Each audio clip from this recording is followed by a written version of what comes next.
Hi guys, welcome to my YouTube channel and my name is Samiksha.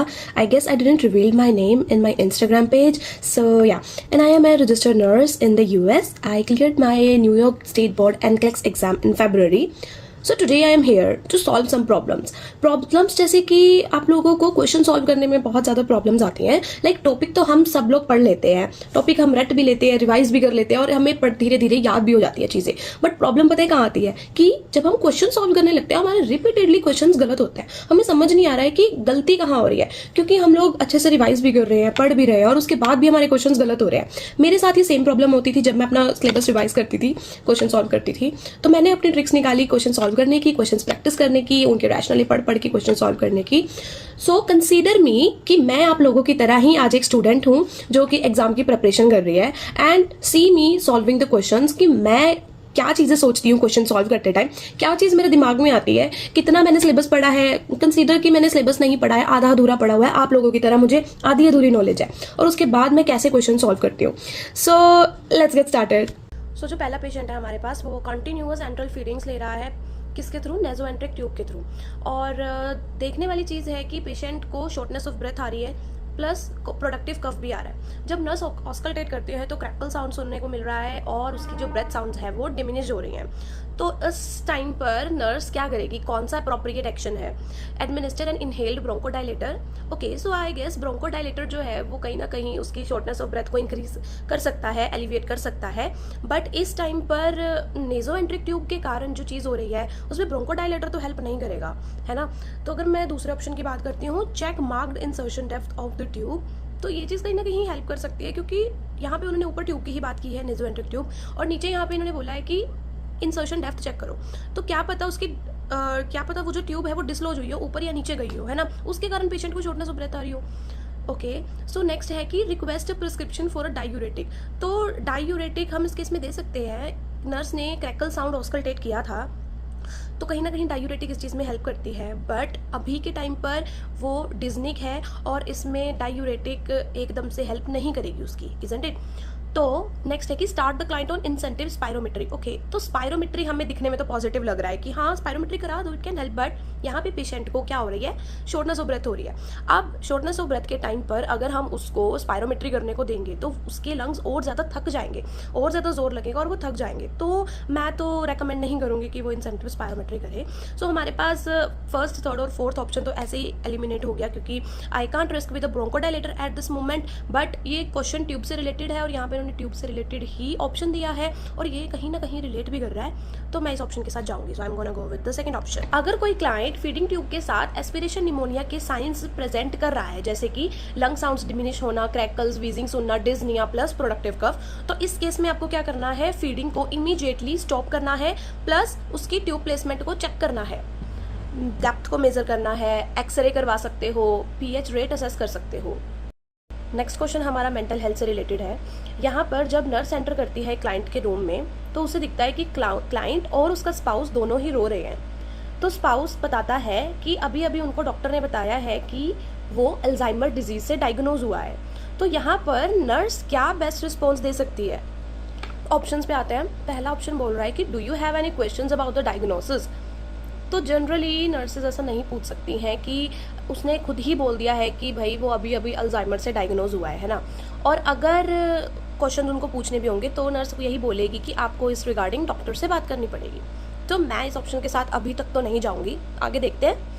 There are medications available to treat Alzheimer disease. Yes, there are medications available, but हम उसको false reassurance नहीं दे सकते हैं, क्योंकि Alzheimer disease हमेशा progress होती है, कभी भी क्योर नहीं होती है. ये चीज़ हमने बहुत बार पढ़ी हुई है और ये चीज़ भूलने वाली नहीं है कि अल्जाइमर डिजीज़ क्योर नहीं होती है. इसकी प्रोग्रेशन को स्लो कर सकते हैं बट ये ट्रीट नहीं हो सकती. तो ये तो फॉल्स रियश्योरेंस हो गया, ये तो मुझे पक्का पता है कि ये गलत है. चलो नेक्स्ट ऑप्शन पे आते हैं. This diagnosis must be frightening for you. हाँ, कि ये डायग्नोसिस आपके लिए बड़ा फ्राइटनिंग होगा, बड़ा भयानक होगा, मैं ऐसा स्टेट कर सकती हूँ, क्योंकि उसने ही मुझे अभी अभी बताया और वो रो भी रहा है, तो मैं उसकी स्टेटमेंट को सपोर्ट कर सकती हूँ. तो मैं इसको भी अभी के लिए रखूँगी. नेक्स्ट है we can help you make decisions about your care, कि हम आपकी केयर के रिगार्डिंग डिसीजंस लेने में आपकी हेल्प कर सकते हैं. हाँ, अल्जाइमर डिजीज़ के पेशेंट को केयर चाहिए ही चाहिए होती है. बिना केयर के वो सर्वाइव नहीं कर पाएगा इन फ्यूचर, तो उनको केयर की नीड तो पड़ेगी पड़ेगी। पर क्या अभी उन्होंने केयर के रिगार्डिंग कोई भी स्टेटमेंट दी है? उन्होंने अभी कहीं भी क्वेश्चन में बोला है कि मुझे केयर की नीड है या फिर केयर कौन करेगा, केयर करने में बहुत दिक्कत आएगी?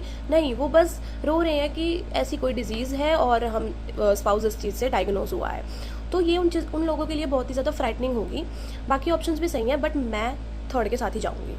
And let's see, third is the right one.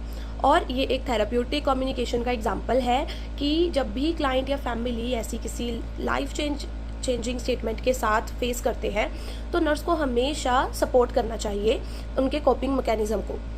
और नर्स कैसे सपोर्ट कर सकती है? एम्पैथी दिखा सकती है, एक्टिवली लिसन कर सकती है कि हाँ वो उनकी बात सुन रही है, और थेराप्यूटिक कम्युनिकेशन को एनकरेज कर सकती है। जो ऑप्शन 4 था, client diagnosed with Alzheimer's disease, उसको असिस्टेंस की नीड है, बट नर्स को पहले उसके कोपिंग मैकेनिज्म को सपोर्ट देना चाहिए। सो नेक्स्ट क्वेश्चन है कि एक क्लाइंट है, कीमोथेरेपी की कॉम्प्लिकेशंस आई हैं, उसमें एडमिट हुआ है, लैब रिजल्ट शो करते हैं न्यूट्रोफिल काउंट उसका 450 है। आई डोंट नो कि नॉर्मल न्यूट्रोफिल काउंट कितना होता है, बट लेट्स कंसीडर इट कि ये कम ही है, क्योंकि कीमोथेरेपी का क्लाइंट है तो उसके WBC, न्यूट्रोफिल, ल्यूकोसाइट वगैरह हमेशा कम ही होते हैं जो भी कीमो पे चल। सो वह information contained in admission history of this client will need to be address during discharge education. So पहला ऑप्शन है कि eat steamed vegetables daily. Okay, so वो स्टीम्ड वेजिटेबल्स खा रहा है, तो इसमें कोई इशू वाली बात तो नहीं लग रही है मुझे, क्योंकि वो स्टीम्ड है। अगर कोई बैक्टीरिया है तो वो स्टीम के थ्रू मर जाएगा। नेक्स्ट देखते हैं, enjoys eating grilled shrimp weekly। तो इफ़ यू डोंट नो कि shrimp क्या होता है, सो डोंट वरी, मुझे भी नहीं पता है, बट यहाँ पर इन्होंने ग्रिल्ड वर्ड यूज़ किया है, तो ग्रिल से ये बात तो क्लियर हो रही है कि वो पका हुआ है। तो अगर चिकन या जो भी ये चीज़ है, श्रिम्प है, नॉन वेज है, अगर ये पकी हुई है तो इसमें कोई इशू वाली बात नहीं है, वो खा सकता है। गार्डन्स एज अ हॉबी, वो गार्डनिंग करता है। गार्डनिंग यहाँ पर एक रेड फ्लैग है, क्योंकि गार्डनिंग के थ्रू वो मिट्टी में हाथ डाल रहा है और उसको मिट्टी से कोई भी बैक्टीरिया लग सकता है। जनरली नॉर्मल बॉडी जो होती है वो उस बैक्टीरिया को किल कर सकती है, बट एज वी सो कि ये कीमोथेरेपी का पेशेंट है और इसके न्यूट्रोफिल वगैरह हमने कंसीडर किया है कि कम है, तो इसकी बॉडी उनको किल नहीं कर पाएगी। लास्ट भी देख लेते हैं, takes a bath daily and applies moisturiser, तो इसमें तो कोई इशू वाली बात नहीं है। So I will go with the third option, gardens as a hobby, and this is the right answer. Let me tell you one thing, अगर कोई भी कैंसर का पेशेंट है, वो कीमोथेरेपी पे चल रहा है, कभी भी उनके सामने हमने फ्रेश फ्रूट प्रेजेंट नहीं करने हैं, फ्रेश फ्लावर्स, बुके वगैरह नहीं लेकर जाने हैं, क्योंकि उनके अंदर बैक्टीरिया होता है।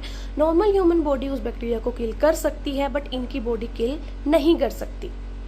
सो नेक्स्ट क्वेश्चन है कि एक क्लाइंट कॉल करता है नर्स को to report exacerbation of chronic lower back pain after working in the yard all weekend.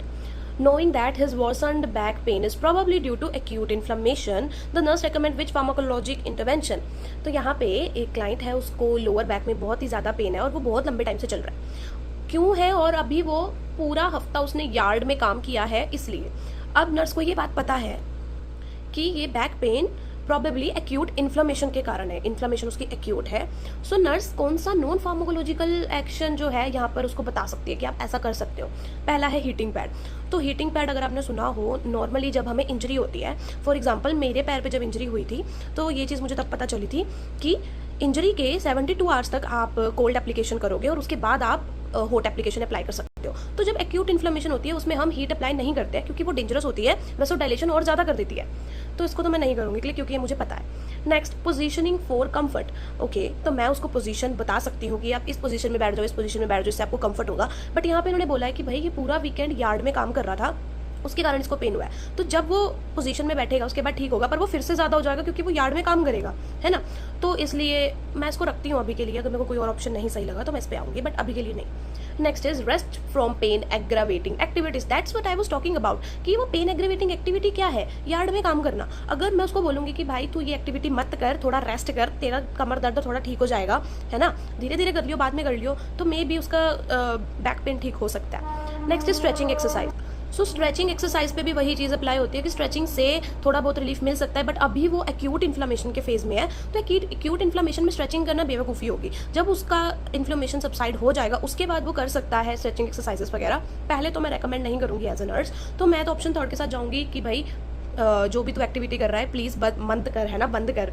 And yes, this is the right option. So guys, this was it for today video, and if you do like the video, make sure to like it and subscribe my channel। और सबसे important चीज़ कि आप लोग please comment करके बताओ कि आपको video कैसी लगी, एंड आपको नेक्स्ट वीडियो में क्या चाहिए, क्या मैं ऐसे क्वेश्चंस पोस्ट करूँ आप लोगों के लिए, क्या ये वीडियो आपके लिए हेल्पफुल थी या नहीं थी। Make sure to comment it.